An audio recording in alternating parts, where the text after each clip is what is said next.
You're building an audience there. You're not trying to get somebody to buy now with this thing, right? You're trying to build an audience that ultimately will become a pool of people that you can go, hey, I know we just created this wonderful value with you for the show.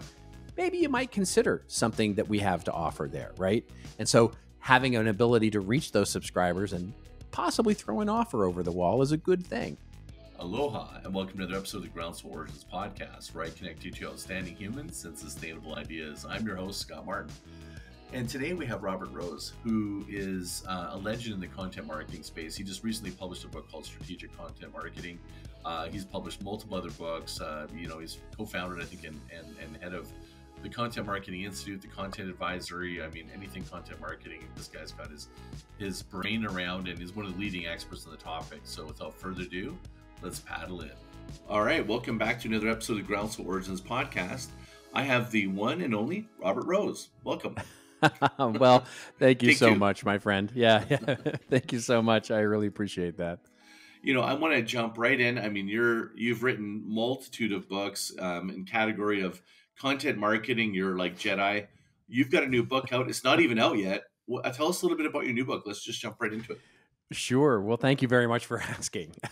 It's funny how that works out. I mean, by multitude, if you mean four, this is my fourth. And interestingly enough, the first one on my own, and it's ultimately, and to your point, most all of them have been on the topic of content strategy or content marketing in some form or fashion. And really what I wanted to do was, I've been teaching and I've been consulting for the last decade on this and working with brands all over the world about this. And so what I've noticed is that, does the world need another book about content marketing? No, probably not. But what I've really seen is that most of the books, 99%, including the ones that I've written, have all been about the first two words, right? Either content or marketing. And there hasn't really been a book on strategy. And by strategy, what I mean is the classic Michael Porter definition of strategy, which is the differentiated activities that we fit together in a business to actually create competitive advantage. And so that idea hadn't really existed before. And it is what I see being the true difference between those companies that consciously design something. In other words, they consciously say, we're going to create a content marketing approach. And there's plenty of companies and examples, and we can certainly talk about them. But then there are unconscious companies, the companies like Amazon or Lego, or those companies that they just became media operations as a means of optimizing their business. And so they didn't listen to Content Marketing Institute. They didn't read my books or anything like that. But I wanted to say, what are the commonalities that those two kinds of companies have in the way that they organize their people, their processes, their infrastructure to give them that competitive advantage? So when you're looking at building a content strategy from the top down, sort of like from up above, and I'm a listener listening to this, when you say strategy, does that mean it sounds like you're building by design, not by default. You're not Sure. just fumbling around. But what are some sort of the key indicators that you're actually building a strategy? Like, is there a process, a step, a hierarchy? What is the thinking around how somebody approaches this? Yeah, well, and in the book I talk about a 3-pillar sort of framework for it that maybe a little overly formal for the whole thing, but there is a framework to look at it, and the 3 pillars that I look at in the book are, one, what we call content as coordination. In other words, so as I've said many times, too many bumper stickery, sort of Twittery sort of ideas is that in most organizations, content is not a function in the business, right? Content is sort of everybody's job and nobody's strategy. And 90% of a great content strategy has nothing to do with the actual words, the video, the audio, the pictures that we create. It is the coordination, the communication of working together and collaborating and speaking as an institution or speaking as a business, not just a bunch of individuals out there doing that. So that's the first pillar, is sort of how do we coordinate everybody together and work together as to have a voice as a business.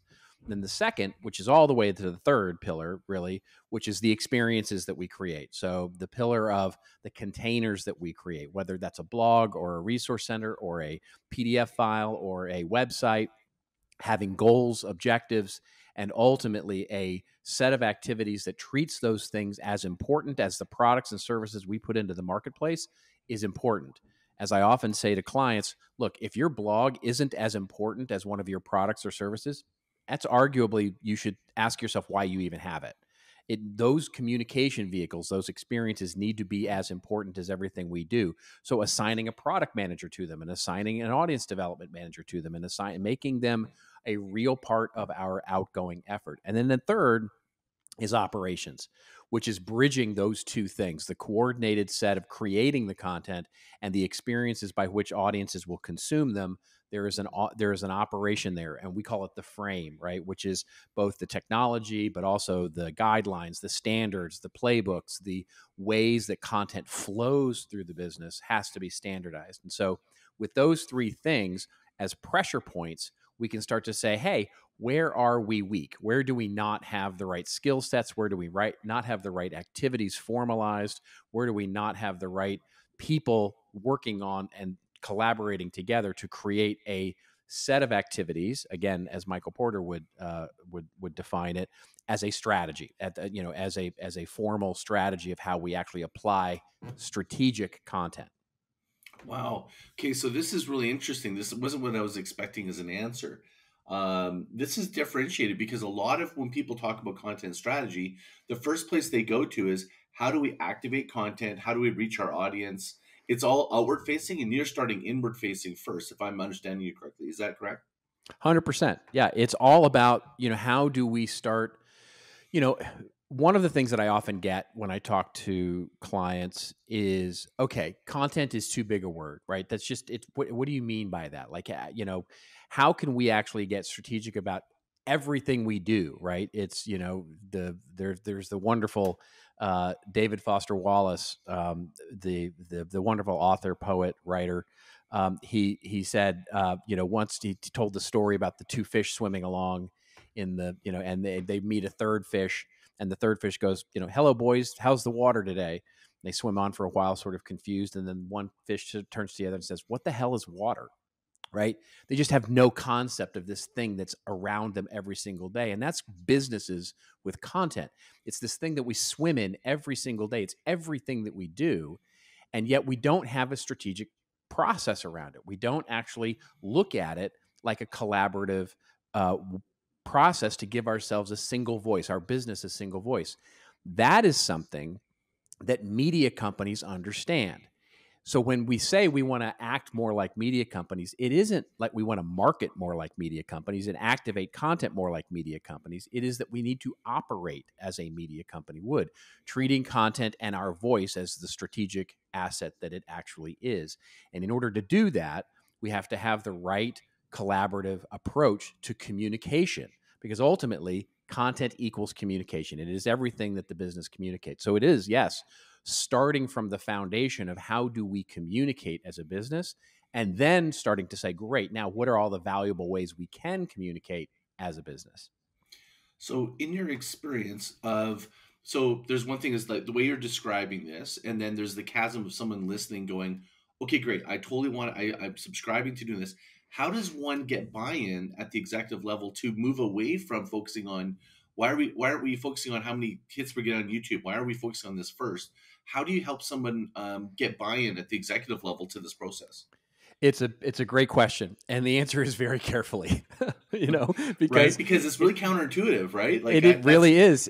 Well, here's the thing: what ends up happening is, and I talk a little bit about this in the book, which is, content strategy is a classic what they call wicked problem, and by wicked problem, what I mean, there is a social and political for civic development, and they're called wicked problems. And wicked problems are basically those problems that can't be solved until you actually try to solve them. And what's meant by that is that you can't really see them as challenges or problems until you actually try and fix it. The example I use all the time is like my wife and I. My wife and I love to cook, right? And so we get into our kitchen and we've got a pattern and we go and we make stuff and we make, blah, blah, blah. And it works okay for us, right? We have a friend come over and try and cook with us and make dinner with us. And she's completely like, she's looking for cutlery in the dishwasher. She's looking for, she all sorts of, and she looks at us and goes, you guys are completely unorganized. You're completely disorganized. This could be optimized so much better. And we look at it and go, is that a problem? I mean, it works for us. And she goes, yeah, it's a problem.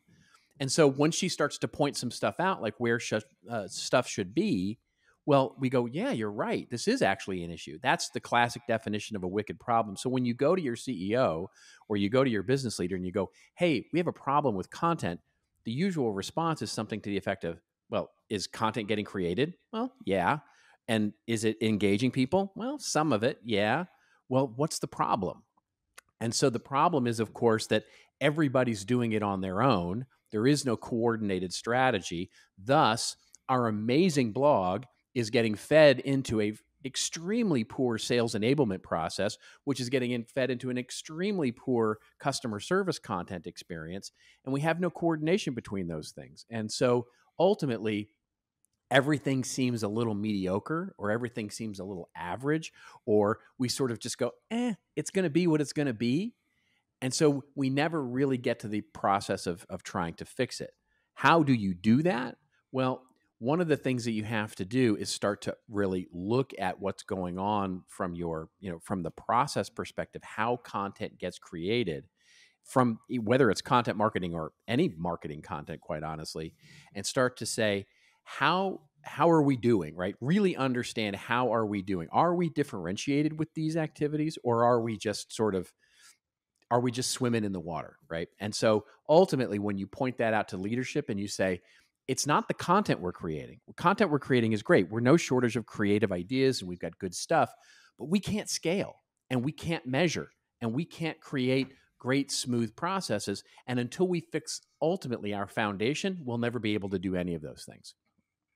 Right. So one aspect of the strategy is the container of, how is content sourced, managed, and stored, which means it's ultimately how is it able to be accessed? Like, is that what you're talking about? Because I know a lot of times when I'm coming into an organization and they've got content, they're creating content, but they're just like spewing it, or like it's like a kitchen that's a mess, and you're like, I'm trying to make a recipe, and I'm like, I don't even know where the fucking spices are.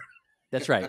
That's right. It's literally throwing spaghetti against the wall and seeing what will stick, right? Here's the classic example of this, and this is more of a B2B example than a B2C example, but the similar sort of correlation is in both, which is you get somebody calling up and saying, so the content people create an amazing white paper, right? They create this amazing thought leadership thing, and they publish it out, and it's on the website, et cetera.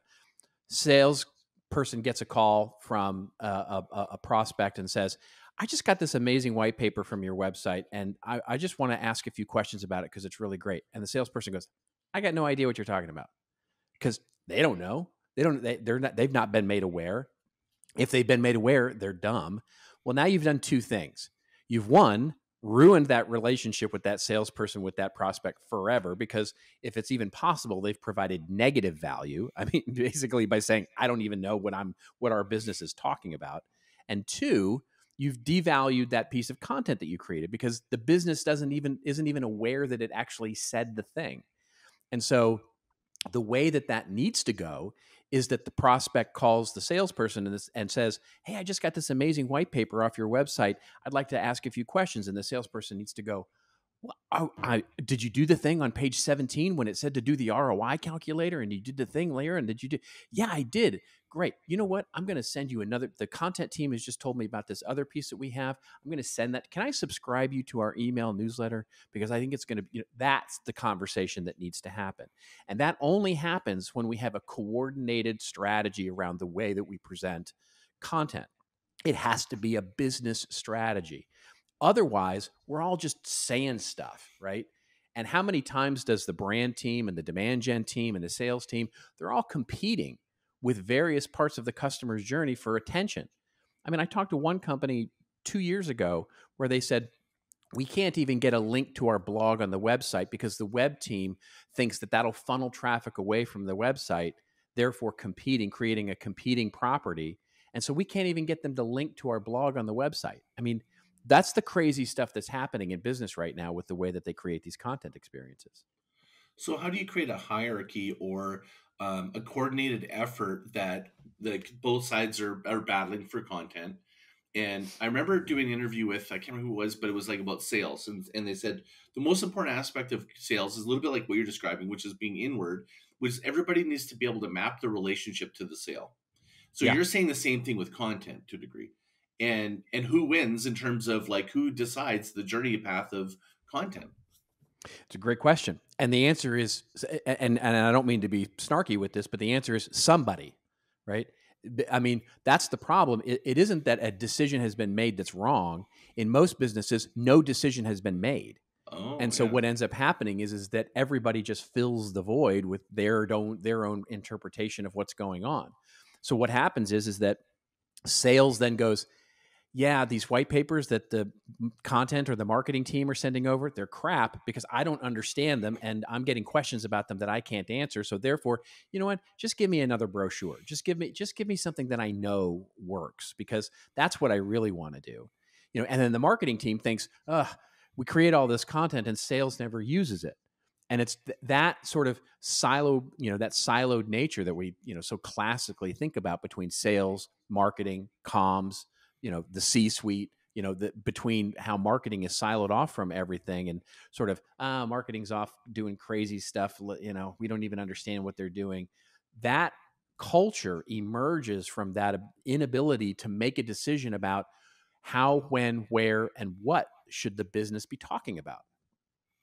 So in a lot of ways, this is a culture strategy in some ways, because Totally. if you think of reluctant compliance, right? Like, okay, sure, Yeah. you inform the teams, but how do you get buy-in across the organization where people are somewhat apathetic or in a competitive stance against an internal group, or even going, there's like sometimes like I'm working with a client right now, we have a bit of a siloed sort of content strategy that's Yeah. meant to it's intentionally meant to be somewhat not connected, so Sure. that it's the example is it's a retailer for motorsports, and we're creating a show that we actually want to engage to create a community. We don't want to be too closely tied to it because we want to engage other brands and other or even our competitors into this show. And so we're trying to I'm trying to figure out like how to actually we do the weaving of this, right? Like you can see there's a It's little bit of complexity with content.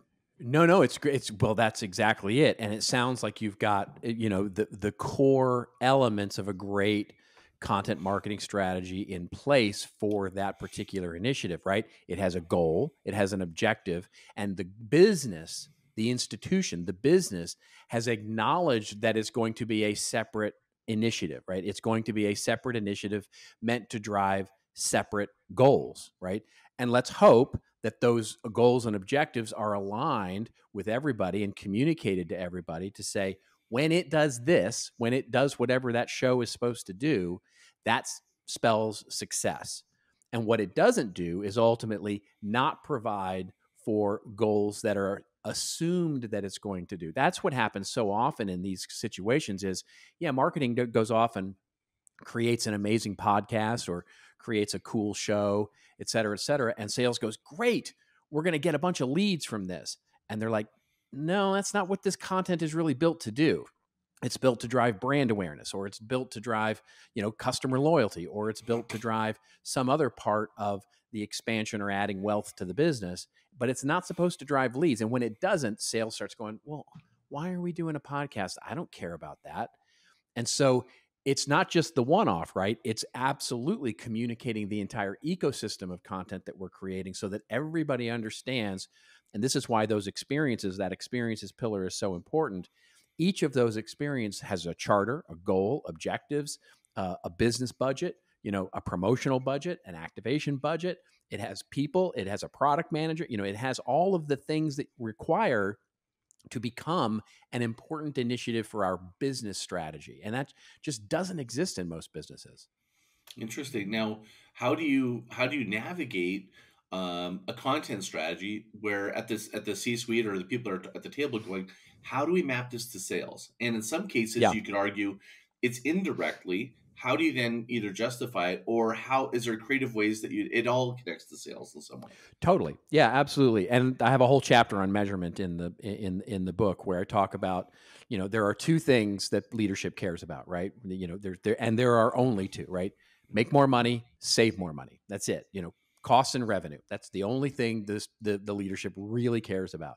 And so if you break that down, content can contribute to both in sort of indirect and direct ways, right? So the most common is indirect savings, right? In other words, thinking about how do we make marketing more efficient, right? So in other words, I say my content marketing is going to provide less expensive leads, or it's going to provide less expensive attention, right, than paid media, right? Organic SEO or whatever is going to create less expensive attention, less expensive leads, less expensive customer acquisition. It's indirect savings to the marketing efforts, broadly speaking. But it may also provide direct savings. In other words, it may just completely eradicate some of the things that we're doing, such as paid media, right? So it may eradicate the idea that, you know what, we don't need to advertise on this channel anymore because we've created a viable owned media channel that is just as good as the advertising we were getting off of, spending money on that magazine. We've launched our own magazine. Or it can provide indirect revenue, or so on the other side, which is, do customers buy more that come through content marketing? Do they stay longer? Do they subscribe longer? Do they evangelize more? Do they give us a higher net promoter score?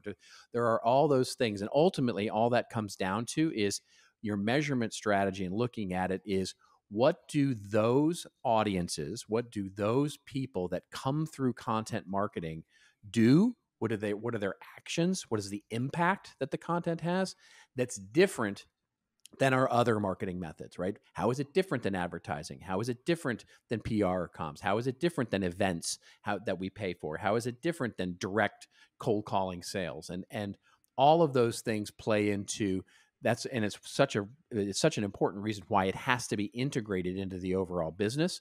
Because if it isn't, then we're just comparing it, right? Then we're just saying, well, yeah, it's providing great, we get a bunch of subscribers, but they don't do anything. Well, we got to do something with them. I mean, that's the whole point. Beautiful. And it's like, if I think about content, and a lot of times they're weighing out like paid versus like the journey of content marketing. In this strategy, or in your book, do you cover sort of like the strategic decision between the activation or the patience required, or what do you talk about that? Because I think a lot of, like, what gets mixed up is the impatience of, okay, well, this should be working, and we should be getting this many leads, or we should be getting this much traffic. Like, how do you prepare a business to really understand the path, or can you?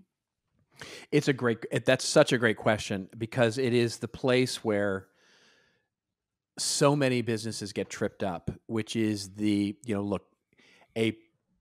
when we think about content marketing it is a long-term strategy, right? It is a value-based strategy. It is about building ultimately owned media that engage and monetizes an audience. And so inherent in that is that, and this again comes back to the experiences pillar, is that the owned media that we're creating, that's creating and ultimately enabling those audiences to become monetized, well, very much like a product, very much like any product we would introduce into the marketplace, takes time to build.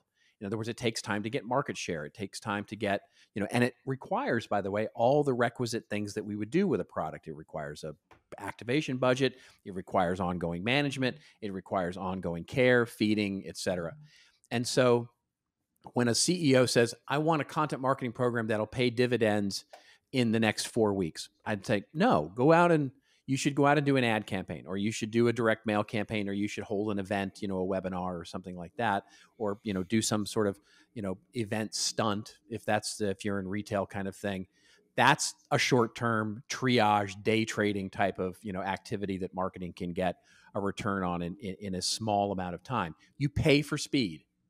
And so the idea is that some portion of your budget goes to your long-term strategy that you're building, because ultimately the real value of content marketing is like a flywheel.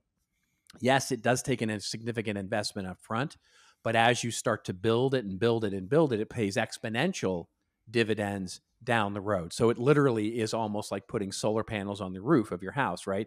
Yeah, it's tough. You got to put them on the roof, and you got to pay, and you got to do all those things, but over time, it's going to pay you back, and it's actually going to pay you back in a way that starts to really just, print money for you. So it's having the patience to be able to do that. And so I almost always recommend, I don't think content marketing should be your entire strategy, but it should be as the significant amount of it that you can afford as a long-term part of your value portfolio of marketing. The complete answer was phenomenal. And I just want to just check in that you can hear me okay? Yeah, you're all Okay, good. I just got an alert. One of the things that I've noticed is businesses, they're stepping over dollars to pick up pennies in terms of content. They don't recognize that there's Yeah. content all around them, and like the content of like, I think of like a restaurant, right? Back in the day, the restaurant, the people are cooking, they were in the back. And then someone had the great idea of putting glass and then bringing them part of the experience. And that was like a form of marketing. And I try to relate that to businesses, like the process and different things. What could you say in terms of this strategy, this internal, is there a portion of it that you talk about, or you could shed light on, of really unearthing the true value of the organization's content and sourcing it? That's a wonderful question, and I love that metaphor. It's such a great question, and if I'm understanding it well enough, I think the real answer to that is what we see is sort of a balance. In other words, do you want to let them see you making the sausage? And in some restaurants, that's a great, wonderful thing. In other restaurants, you may not want to watch the cooks bake how they're, in a sushi restaurant, you definitely want that. You definitely want to watch the artists at work, right? And see what they're doing. But in some other restaurants, you just may not want to see everything going on behind the scenes. And so I see a lot of companies that are really successful with this, surfacing their sort of operation like a media company and making a thing out of it. And the one that's coming leaping to mind right now is Cleveland Clinic. The way they do their blog, which is Health Essentials, and their health library, which is literally called the Health Library, which now get tens of millions of global views.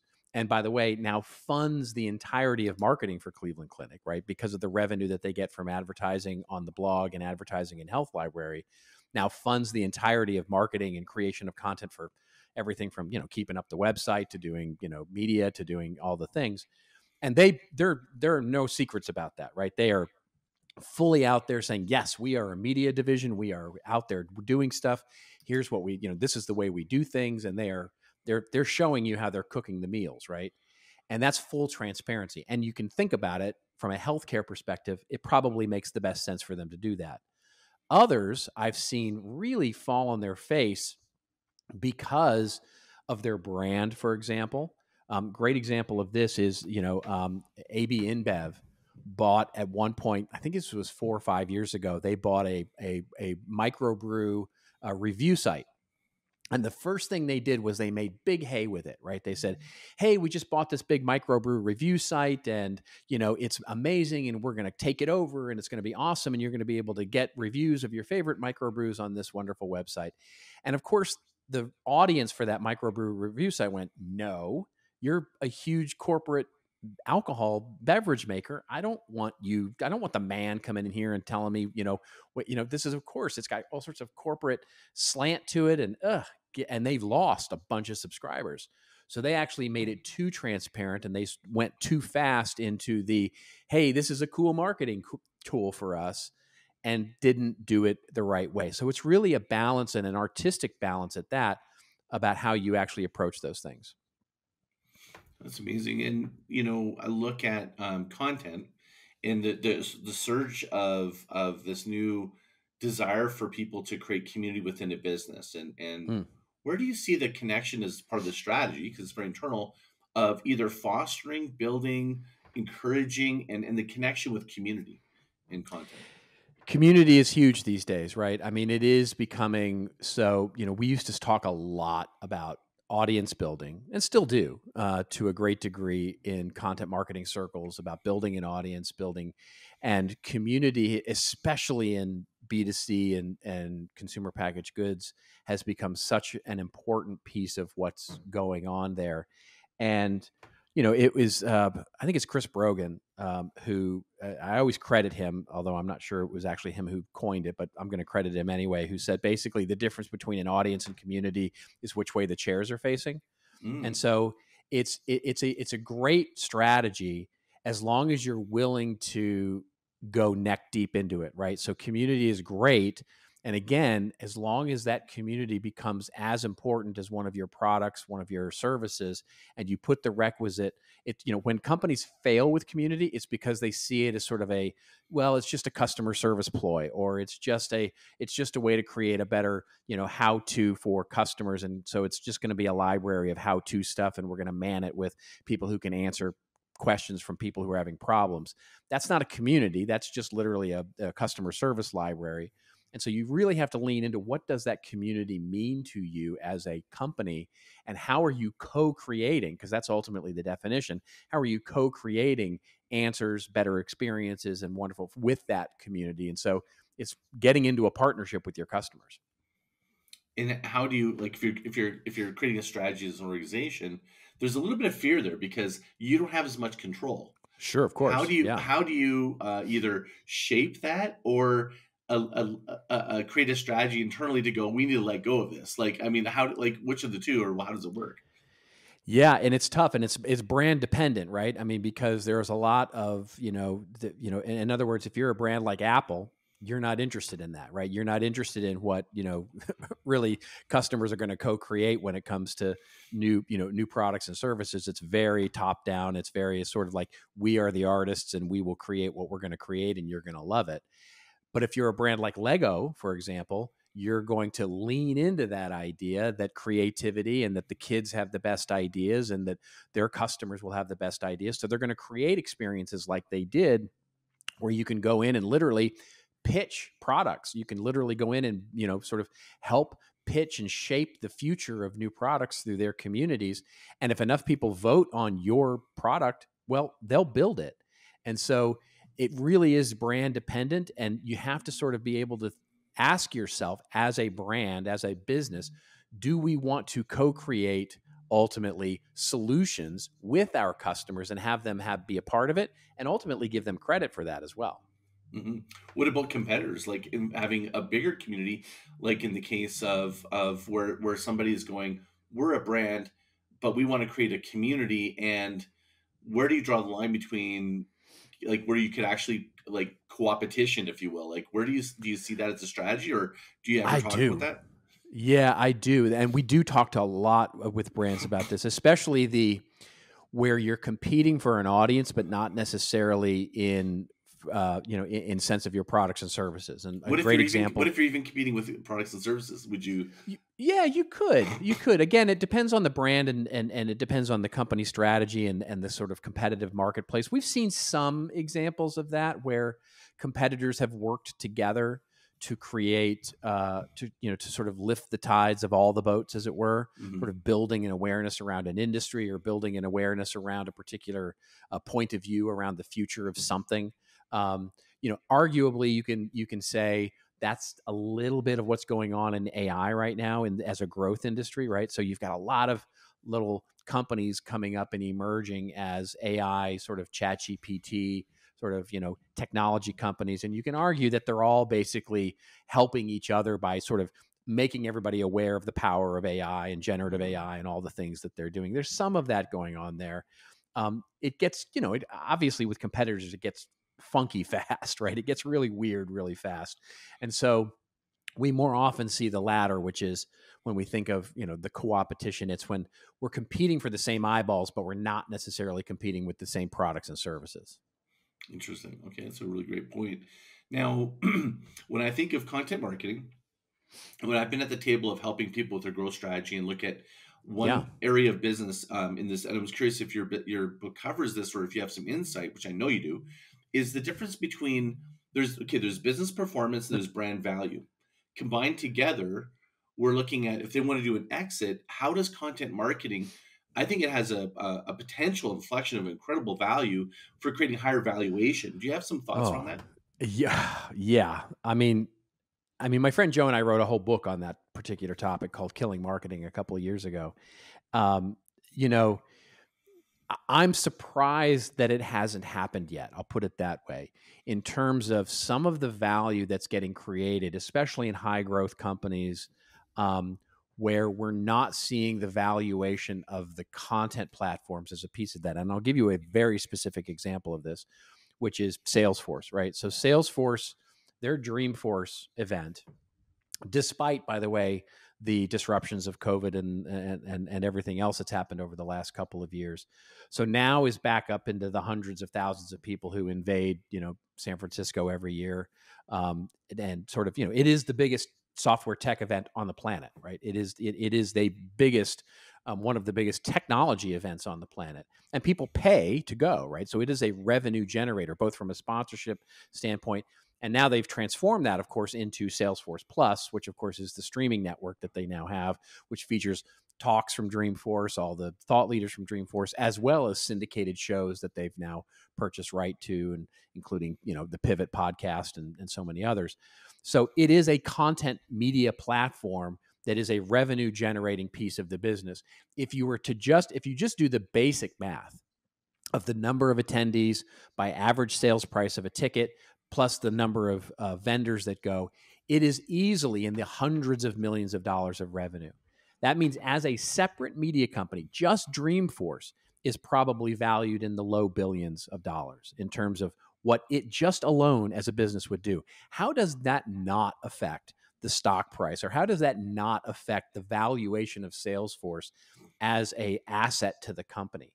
And you don't see it very often, but of course, at the non-tectonic version of that, right, a small business, et cetera, you can actually see it happening there as well, right? So you look at a company like Terminus, right, the wonderful account-based marketing technology company, startup, Sangram Barjay, who ran that company for a good amount of time. They built an entire platform, a content, an event, a blog, a media platform around the Flip My Funnel brand, and basically built an entire content platform, so much so that the actual venture fund came in and said, let's split this company into two. Let's actually have a media company called Flip My Funnel, and then the software company called Terminus.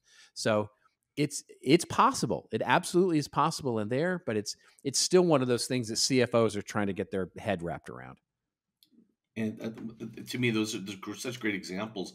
The one area that I'm seeing, anyways, as a strategy that's shoring up into the business valuation change is subscription model. So Yeah. when you can shift into person, and I find content and subscription model, they're like really close friends. It's like fucking peanut butter and jelly, man. Like what's your thoughts there?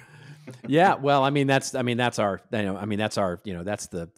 that's the hill we'll die on, right? Which is the subscription model, which is the key with the subscription model is, so I grew up in that business, right? I started my career in TV, but beyond that, in the software business, I started my career as a CMO of one of the OGs of software as a service back in 2001. And it was all about subscription, right? It was all about the power of the software as a service model and subscription. And of course, that has become sort of the, ARR, MRR sort of is the sort of, that's the Bible today, sort of the holy commandments, as it were. And so when you look at content marketing, that's the model, right? That is exactly the model. As we were talking about earlier in the show, we talked about the flywheel effect of content marketing and how it becomes more valuable over time, and what happens with subscribed audiences. Because remember, subscribed audiences aren't gated audiences, right? It's not that you've gated some piece of content and created a transaction.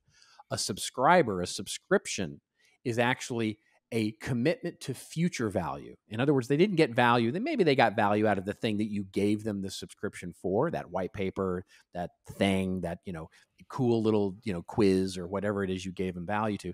But what they're subscribing to is the promise of future value from you down the road. And that's how you keep subscribers, is that you keep promising future value that they go, yeah, I'm going to stay subscribed to this thing. And so from a marketing perspective, what that does is that value increases in time. The longer you keep a subscriber engaged, well, the more valuable they become.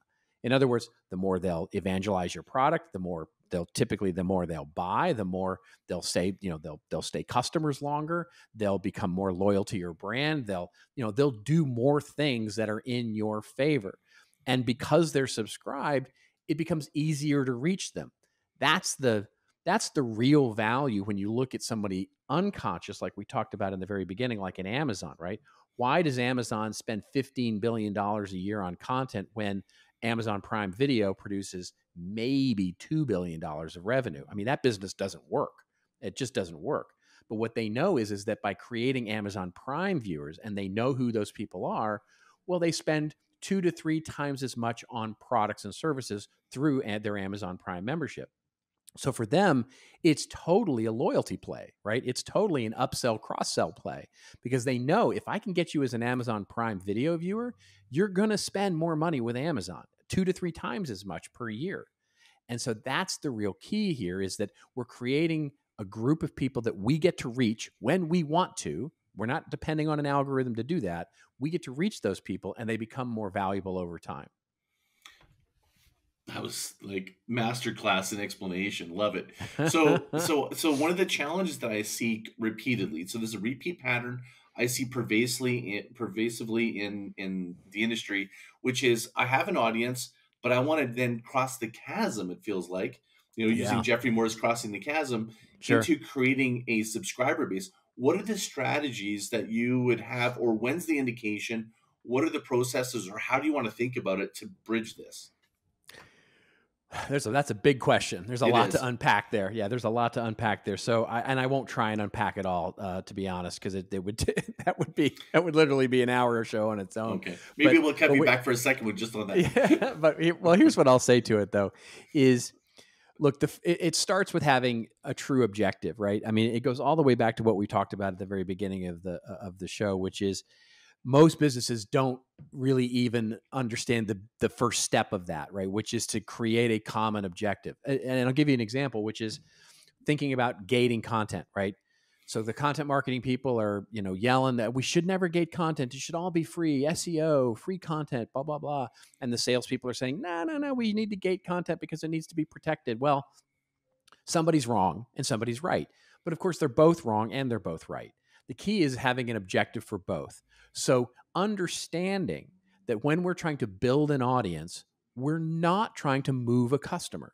In other words, we have 2 goals as marketers. One, we can stop them purposely on their journey so that we can deliver value through thought leadership, entertainment, engagement, community, whatever that thing is. Stop them purposely, create friction on the journey so that they go, oh, they actually do consider us more deeply. They consider us more valuable. We're stopping them purposely. Or are we trying to hustle them along the pay line to put more in their shopping cart, to actually get them to purchase now, to do those things? 2 very distinct objectives with a particular person that we're speaking with. Both of them marketing goals. And so just really stopping for a moment to say, with this blog, with this podcast, with this whatever it is we're building with this experience, what are we trying to do? Are we trying to, because most businesses, by the way, try to do both. And that's when they really get into trouble is, I want to create leads, but I also want to create subscribers. So we'll basically create anybody who registers for our resource center. Well, now they're a lead. And so they start getting pounded by sales calls. And of course that turns people off and you're done. So really just understanding from the beginning what it is we're trying to do. Are you trying to build an audience or move an audience?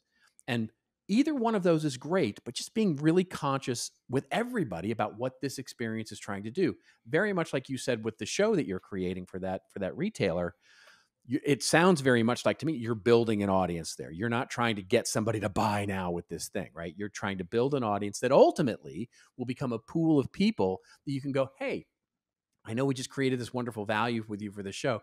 Maybe you might consider something that we have to offer there, right? And so having an ability to reach those subscribers and possibly throw an offer over the wall is a good thing. It's funny you would say build, move. My 4 steps in my book is build, move, change, transform in terms Perfect. of I love the audience. That. I love that. That's exactly the right way to think about it, because that's the customer's journey in a nutshell, right? It's exactly it. And the transform, see, that's the one thing I'm really interested about is Joe Pine. He's the author of Authenticity I is love Discovering. Joe. Yeah, well, his book is amazing. Yeah, I He's love been my Joe. mentor for my whole career, and I'm Ah, an experienced certified. And his real movement now is talking more about the progression of economic value and about transformation. And yeah, transformation being, experiences is where we're still there, time well spent, but transformation is when you're never the same again. And in my book, I talk about that's what builds this growth loop, the groundswell. Every person that's transformed is yep, compelled to tell other people. How does content market, building a strategy, how does content in your mind, I see it as being pivotal, but I'm curious like what your thoughts are in this whole journey of not just people think of content as consuming, but also time well spent. And what is your sort of like your overall thought of like transforming your audience, but with content, and it's different up here as an audience, just trying to connect with them versus transform them. yeah. And I love that word. I mean, I love that word is so wonderful. Um, you know, and by the way, it applies across all parts of the customer's journey. And I would suspect that you and Joe would agree with this, which is you can be transformed even at the earliest stages of the buyer's journey. But even typically, you're going to be transformed toward the latter part, right? Whatever it is, the total experience is going to transform you in some possible way. And of course, there's the wonderful sort of, impact to the society, impact to culture, impact to, doing better in the world and all those kinds of things that we can talk about. But just for a moment, I'll put the marketer's lens on for a moment for transform, which is what we often talk about when we talk about content marketing at the latter part of the customer's journey, right? Where we start talking about the sales transaction, the after sales transaction, and beyond into upsell, cross sell, evangelization, et cetera. And that transformation opportunity is we call it teaching customers how to be better customers, right? And in other words, it's in many ways our product or service is built to change. It's built to help someone change what it is they're going to do and the job that to be done, to bring in that framework, So it is built to really have people adopt it into their lives and change their lives as a result of it. And then, of course, there's probably accessories, and there's, correlative products that we want to sell them, services that we want to sell them to help them amplify that change and take that change to the next level. All of that is driven through content. Every bit of that is driven through content. And it's driven through content. It's driven through the content we put through community. It is the co-creation there. It is, all of those kinds of things. That is the power that we have if we can start to really drive valuable types of content experiences all through, and really connect them all throughout the customer's journey. So at the very first part, we understand what the transformation is we're driving to after they become customers, and we work ourselves backwards in that customer's journey. So the very front part of our thought leadership visionary blog or our visionary is teeing people up for that transformation all the way through. So often it's disconnected, right? The transformation that we have after you become a customer is like not related at all to the blog or the brand value that we have at the very top of the customer's journey.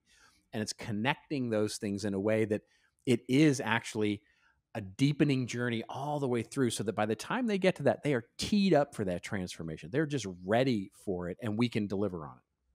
Okay, so I'm going to ask you a big question that's really one that I was going to ask before. I'm going to do in reverse because we're already on transformation. Okay. Is Yeah. Can artificial intelligence content help create transformation? Maybe. That's my answer too. I'm like, I don't know. Yeah, maybe. I mean, look, I think ultimately, I was on another podcast where somebody said that writers finally have a calculator. I think that's kind of the right metaphor, right? Which is great experiences, great content is by nature human created. I think what ends up happening is that, the way I describe it to my clients is, you have, and this comes from this, not to get too, sort of literary geeky on you, but it comes from a G.K. Chesterton critique of Dickens, where he talked about the difference between created content and constructed content.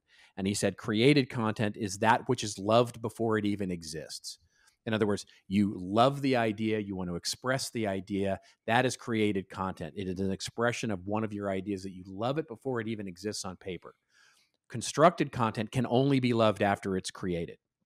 In other words, it's that webinar abstract. It's the content that you have to construct because it needs to exist in order to, it's a stop sign, right? It's a manual, right? It's only going to be loved after it exists because it has an objective that is meant to do something like that. AI, from my perspective right now, is amazing at constructed content, right? It can take an idea and make it logical, find the patterns, make it readable, do all those kinds of things. Created content is a human endeavor at this point. So from my perspective, so can a owner's manual or can a top 10 list or can a, AI created poem transform someone? I don't know. Maybe. Interesting. We're on the same page. So I think about, now I get content. People have been using this as a strategy. Like, we want to automate and do these things. And they use all the personalization available to them. And by checking every box, I would see this come in, and this piece of content or email, we'll say email. And I'm like, I know this was automated. There's a feeling and energy to it. That's right. What For is sure. like? Yeah. How do you, like, to me, I can only describe it as an energy. Is like, Totally. like, what's your take on that? Yeah, totally. And by the way, I feel the same way about Midjourney. It's like, I feel like there's an energy to Midjourney pictures that I can spot, right? Yeah. I've never tested myself. Like, I can't, look at 1,000 images and see how many that I can spot that are Midjourney created versus human created, but you can just kind of see it, right? You can just sort of, like, you look at it and go, AI created that. It's really I see a lot of that in automated content, especially in the emails that you get, or the LinkedIn DMs that you get, and all that kind of stuff. There's an energy around the words and the way that the phrases are used, and sort of it's personal but not really personal. You know what I mean? And or as when I teach I teach a class on personalization, what I'll say is it's personalized, but it's not personal, right? Mm-hmm. In other words, it's got lots of facts about you, but it's not terribly personal in the way that it's addressing you. I had a really interesting, and I don't even know how we got into this, but Susan Casey she's the one that wrote the book, The Underworld, it's just about going underneath in the deep ocean. And we were talking about how these animals communicate totally by only frequency, because they're not seeing things at this level. And she was going, that's how she views how we as humans, as we're going to go through this revolution of artificial intelligence, she goes, I think it's going to bring up, like, these animals have learned in these crazy environments, the loss of the other senses, and your frequency and energy is your ability to sense, your sensory. And she was talking about how some of these pilot whales and great killer whales they found these ability that's beyond. It's a bigger an area for empathy, but there's something else there. And what they believe it to be is that they have a sense of, like, we are one. And they have the sense of energy. They can feel empathy to a level, and they know that there's a connection.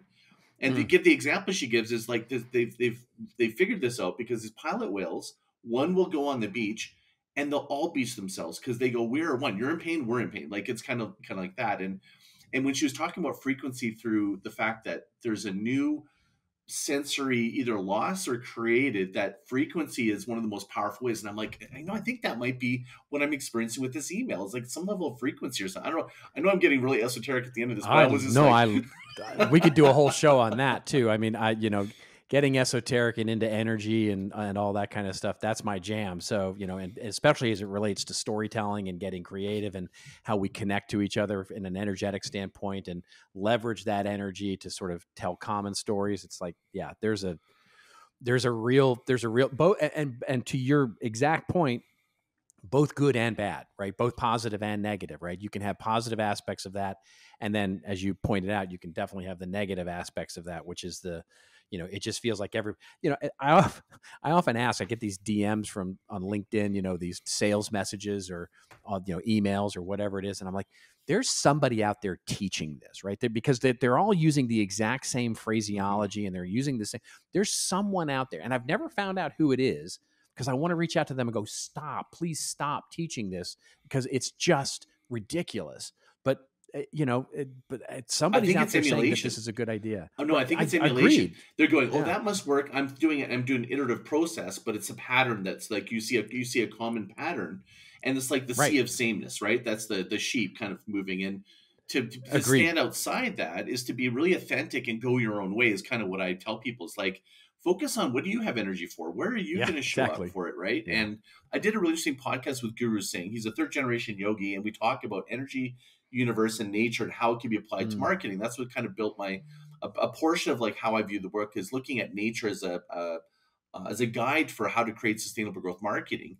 And we're talking about energy before. One of my beliefs is going in to create content, and maybe it applies to even a strategy. Is when you go in and going, how are we going to get customers and get attention? It's different energy and going, what are we giving? What are we showing up to make a difference? How's our energy? And even setting the stage at the creative table with a different level of intention. I believe I've been testing this and I see the outcome of the content vastly different. And I'm curious if this is even resonating or you've seen this yourself. Yeah. I mean,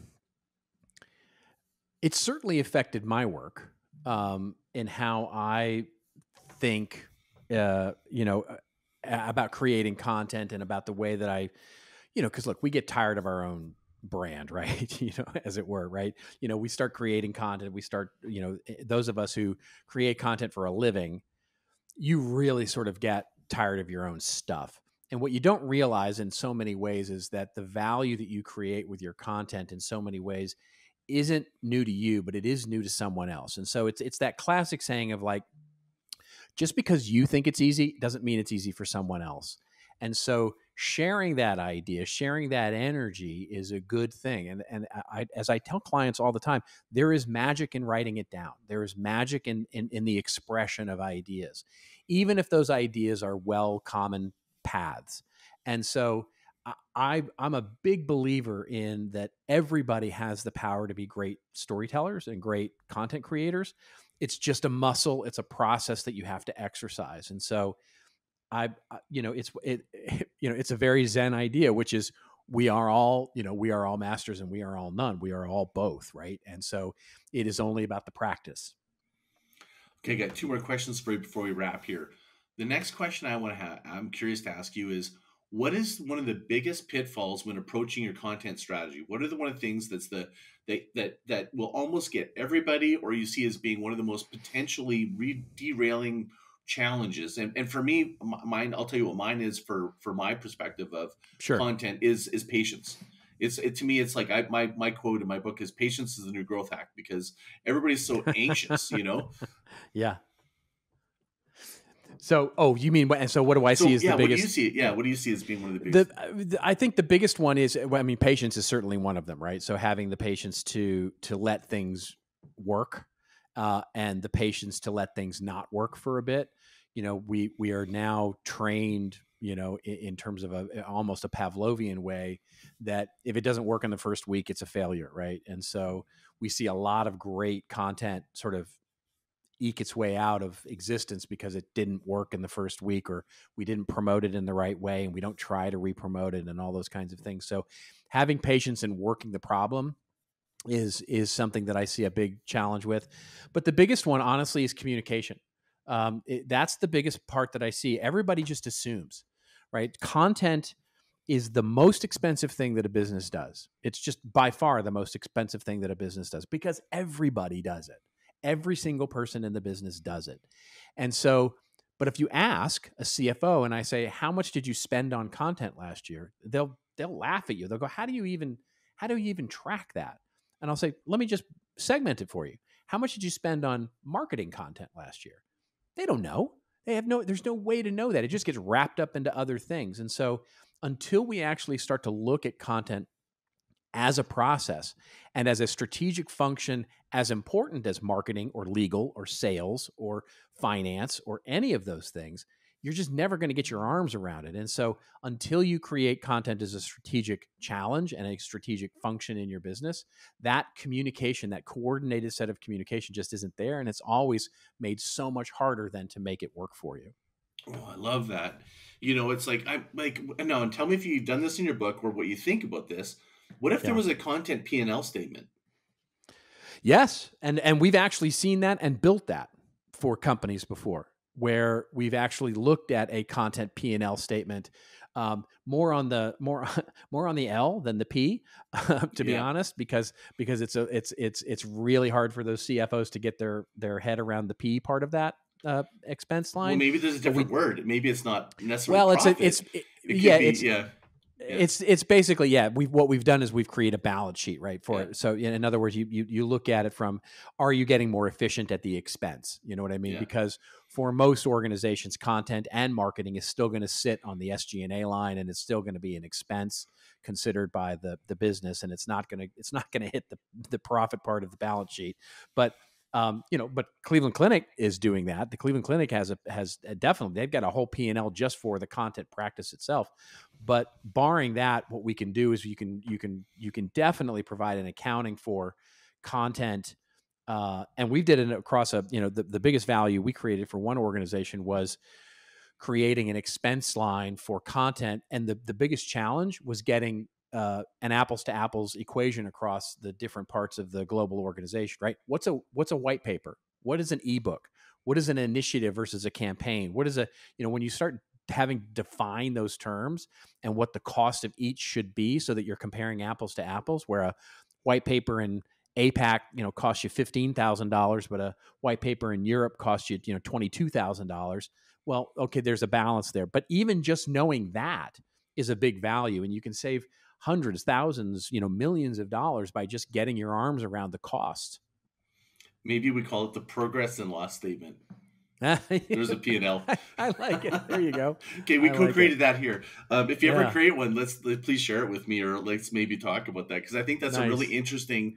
Because I'm dealing with that right now, and it's like I'm like, wow, what if I actually preemptively kind of put some anticipated metrics just to kind of calm the anxiety and just showing like anything in life, like whether you're losing weight or moving a business, as long as the owners and the C-suite sees progress, it's demonstrated. We need to be able to kind of create a mechanism for that, right? Yeah, so exactly. My last question is the future.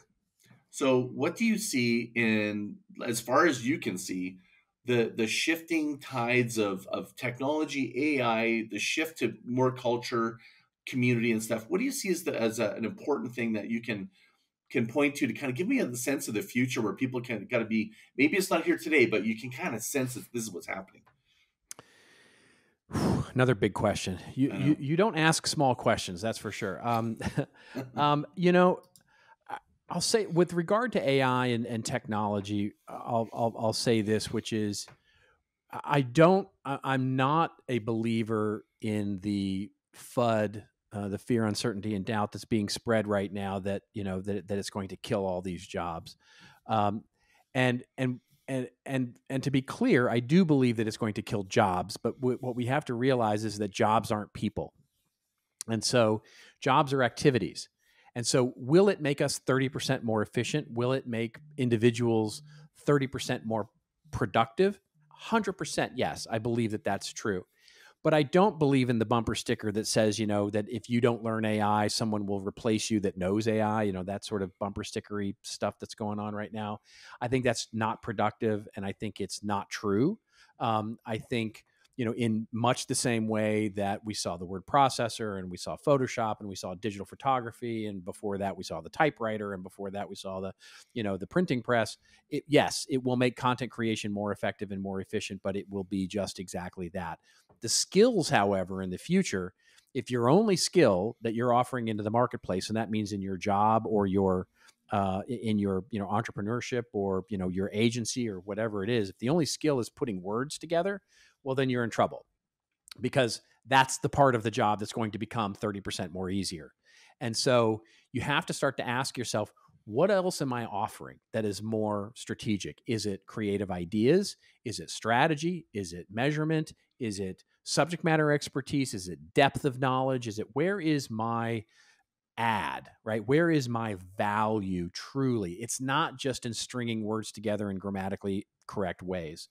And so that becomes the challenge for us as practitioners in marketing and sales, et cetera, for the future, is finding our finding our value that goes beyond sort of the things that will be made more efficient by AI. I'm very hopeful for the future as it pertains to content and operating more like a media company. And in fact, I think in many ways, marketing is becoming content marketing, right? It truly is. Joe talks about experiences, and marketing is becoming the well, Bill Gates 1996 wrote his essay "Content is King," and which is nice and lovely and wonderful, and everybody quotes the title, but it's the last line of that essay that is the most important to me, where he says, in the future, the internet becomes a marketplace of ideas. And that's what I think the future really is, the opportunity for us, is to create a marketplace of ideas. That's what marketing is these days, is creating a marketplace of ideas, and the best ideas win. So ultimately, I think our value add is in the future, despite what happens with technology, is how much value can we add to the marketplace of ideas. This might go down as one of the most masterfully, perfectly bow conversations I've had in a long time. Incredible. Thank you so much for being on the show. And 100% my pleasure. Yeah. Could you just share with everybody where they can find you and where you get your book and so forth? Sure. Well, the book can be found all your favorite online bookstores, all those kinds of things, Amazon, Barnes and Noble, wherever you like to buy books. You can also get links to all of that, and then all the assets to the book, because I make available a lot of frameworks, et cetera, at my new website, which is contentmarketingstrategy.com, which has our coaching stuff as well as sort of access to a lot more of the extra content from the book. And then my own consulting website is contentadvisory.net. Beautiful. Thank you so much for being on the show. Thanks so much for having me. And everyone, thank you again for listening. Please go to groundswell.tv. Leave me a voicemail. Go and click on the mic and let me know what you think of the show, or new ideas or questions you might have. And until next time, mahalo.